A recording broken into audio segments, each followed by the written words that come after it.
আল্লাহু আকবার আল্লাহু আকবার লা ইলাহা ইল্লাল্লাহ আল্লাহু আকবার ওয়ালিল্লাহিল হামদ আলহামদুলিল্লাহ আজকে পবিত্র ঈদুল আজহার দিন 10 জিলহজ রমজানের পরে 2 মাস 10 দিন আজকে যে রবের মালিক আমাকে আপনাকে হায়াত নামক দৌলত থেকে হায়াত দান করেছেন এই জন্য আমি আপনি সকলের দিন থেকে শুকর গুজার করি সকলে বলি আলহামদুলিল্লাহ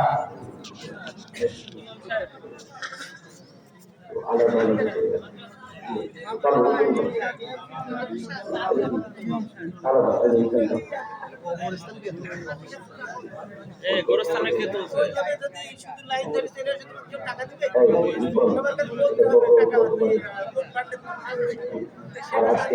গোরস্থানের টাকা